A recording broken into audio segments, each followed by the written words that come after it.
Spiritually speaking, each planet has a particular power that can help us find inner peace and also awaken to the truth of our being. Now, primarily, this is the area related to yoga practice or other various spiritual practices and mystical traditions. But one of the beautiful things about astrology is that it actually holds the fundamental archetypes of what is required to integrate our awareness so that we can recognize and realize inner peace and also fulfill the highest purpose of our life here as human beings. One time I was interviewed when I lived down in Asheville by a local paper, and one of the questions was dealing with, well, as a yoga teacher, as a meditation teacher, how do you integrate this idea of astrology with that? And what came to mind at the time was essentially that yoga is about waking up to the fullness of our being, to our inner peace, to knowing what is true of us. And astrology is a particular kind of language which allows us to understand what we really are. Many people treat astrology as a fortune-telling skill, but the most important aspect of astrology is, in a sense, the mythology that it holds, the archetypes that it holds, and the principles and message that it holds for integrating the wholeness of our being. So what I told this interviewer was that when you're interacting with dreamers, you have to speak the language of dreams. So astrology essentially is one of the most important languages, spiritual languages that we can speak if we can tap into those archetypes, if we can tap into the understanding that astrology has for us. And this idea leads me to the discussion of each planet. Each planet as an aspect of ourselves, when it is harmonized with every other aspect, the wholeness becomes apparent. In the same way that if you're a meditator or you practice yoga, you know that if your mind is scattered, or if you don't have integrity, you say you want to be healthy one way, but then you act another way. If things aren't aligned such that you are walking towards the particular experience you want, nothing really gets done.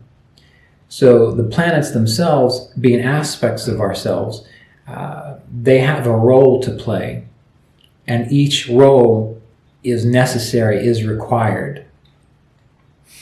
And we learn this sometimes very directly through yoga and meditation practice, but since many people can't let go of or can't simply transcend the physical needs or the mental needs that their personality might have, astrology is very useful. It comes to the rescue. Now, it still requires a lot of work. So to approach astrology from a mystical and spiritual perspective still requires a lot of work and understanding, time and dedication, and it does require letting go of a lot of fantasies that we may have. From the very beginning, if we're going to approach astrology from a mystical and spiritual perspective, we have to recognize that within astrology, there are cruel planets and there are gentle planets, or there are malefic planets and there are benefic planets. What does that immediately tell us? That tells us that within this spiritual life experience, the power of Mars and Saturn and Rahu and Ketu, the cruel planets, and the sun even, that those are required to be integrated within us, not just waiting for the grace of Jupiter and Venus, a full moon, and a beautiful Mercury to come and save us and give us comfort all the time. I don't remember which spiritual text this came from. It's not one I've read very often, but I do recall a phrase that went something like, if you are seeking truth, at the end, you may find comfort. But if you are seeking comfort, more than likely you're not going to find any truth. And so the reality, the spiritual reality that astrology shares with us is that all of the planets, the cruel and the benefic planets, require an integration, require that you are able to honor them when it is appropriate to honor them, to let them express in your life when it is appropriate to express within your life, rather than simply wanting Jupiter all the time or Venus all the time to be influential. All of the planets are required for a full integration of who you are and a full growing to what we could consider to be spiritual maturity. And that is why we are here. We go through the experience of involution and evolution of consciousness into this life. But once we are aware of and have a human body, well, that's the turning point, where now it's time to go within. And by going within, it requires an integration and acceptance of all the aspects of our consciousness which the planets represent. Even planets like Saturn and Mars. And the danger is that too many people seek out the benefic planets and they become imbalanced, and things don't stay positive forever because there's always going to be this rise and this fall. That is the nature of this embodied experience. And by understanding each of the planets, we then become appropriate, we then become free, because, for example, in one moment it may be necessary to tap into Saturn, that inner capacity to endure, even when you can't make changes, but to endure and survive. Or it may be appropriate to tap into the adaptability of the moon, for good or for bad. Or it may be appropriate to take a stand and manifest one's inspiration, be committed and steadfast to manifest that energy of the sun. What too many people do is they try to lock on to one of these principles and make each one of these principles applicable all the time.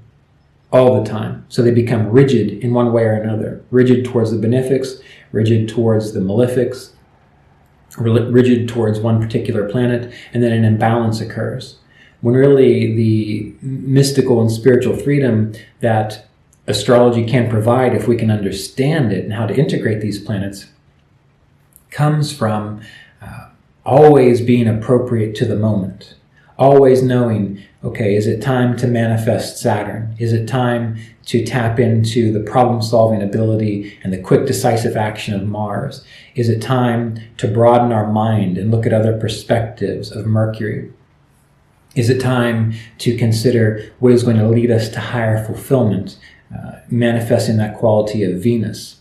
And when we can do that, then we become free, and then we become physically, mentally, emotionally mature, and we are fully experiencing what it means to be human as we grow into the fullness of our spiritual realization and our spiritual understanding.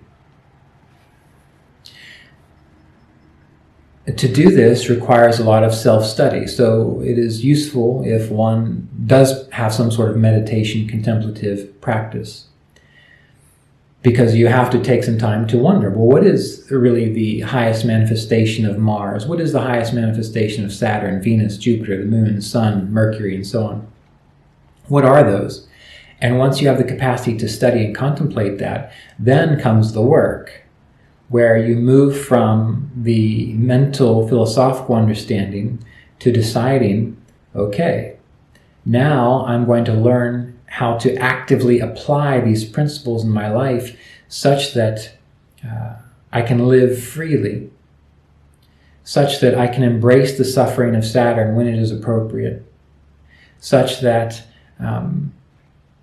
I can tap into the creative, pioneering, sometimes challenging qualities of Rahu when it is appropriate, such that I can learn to relax and be content and experience the bigger picture of Jupiter when it is appropriate. And then to have that fluidity, to not be so rigid and realize that all of these things are powers of our own self, and that when we can flow through them, they become integrated, and then we fulfill that purpose of our life. And we don't become attached to any one of them, really, truly. We can see this in the understanding of the planets and the signs related to the chakras.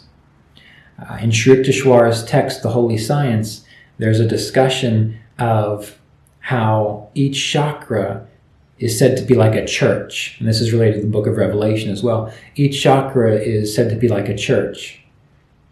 Those are inner powers of spirit. And that by withdrawing our awareness into them, we become integrated with them. And even with each of those chakras or those powers which are related to a particular planet, which are related to a pair of signs, zodiacal signs, that there is also a particular kind of energy or a particular kind of grace that comes with it. For example, the root chakra, that divine energy, which could, from a Christian tradition, even be related to a kind of angel. Again, that's how Sri Yukteswar approaches it in The Holy Science. What is that power that we are meant to manifest as human beings through that root chakra?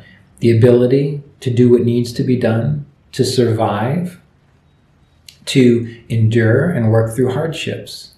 The second chakra, the ability, the capacity to be creative, to contribute to life experiences within the world. Third chakra, the ability to tap into our personal power, our capacity to problem solve, to cut through to the point, to take care of acute problems, but also to imagine what could be, how to make things better. The heart chakra, the capacity to feel, to know what is appropriate in each moment, which will lead to higher fulfillment. The throat chakra, the ability to understand and comprehend spiritual or divine knowledge, or more specifically, how to recognize a sense of oneness beyond the little concepts of the mind. The sixth chakra, as we integrate Cancer and Leo and the moon and the sun, to live from an inner light, to see in perspective where the soul, or the jiva, or the individualized sense of self, how it relates to and reflects the light of the source, the sun. So each of the chakras, each of the planets, each of the signs, they're all related, they're all tied together. And as you begin to learn about each planet and find ways to embody the highest capacity of each planet in your life experience becomes, in a sense, a spiritual process. And the most difficult things that you have to endure and work through with Saturn also become part of that process, not separate from it. Those beautiful things, that oneness that you can experience in heart-to-heart connections with others, or being aware of what is truly going to give you contentment from a yogic perspective, from a spiritual perspective, the only true contentment that exists, that's not going to go away. Tapping into the experiences of Venus. So the beauty of astrology, if you can look at it this way, if you can start integrating it in your life this way, is not about fortune telling. That's not why it's called the Eye of the Veda. It's called the Eye of the Veda because if you approach it correctly and you learn to integrate these archetypal energies and recognize they are you, then it brings wholeness, it brings union, and then you truly know what Veda is, which is self-knowledge with a capital S, that indivisible, eternal being from which we all come. And more than likely, you can go all the way using astrology as a mystical system, but if you can't, then eventually this will lead you to a deeper practice of yoga and meditation, and you'll be able to transcend, as I mentioned, this language of the dreamer. You'll recognize it so much, you'll speak it so clearly, you will become so conscious of the fact that you are the dreamer and this is a dream, and you're using the language of astrology and these ideas of a sense of separation as though there is something called Saturn which is separate from you, or something called Jupiter which is separate from you. You recognize that there's nothing separate from you, and then you move more fully into probably the silent teachings, the silent ways of yoga practice. And either way, you're flowing in the same direction. So those people who can't just start with yoga or meditation and the real intensity that is required for those kinds of sadhanas, astrology can be a wonderful way of approaching it. So keep this in mind as you explore astrology, and recognize that there's so much more to it that you can learn if you treat it as a mystical path.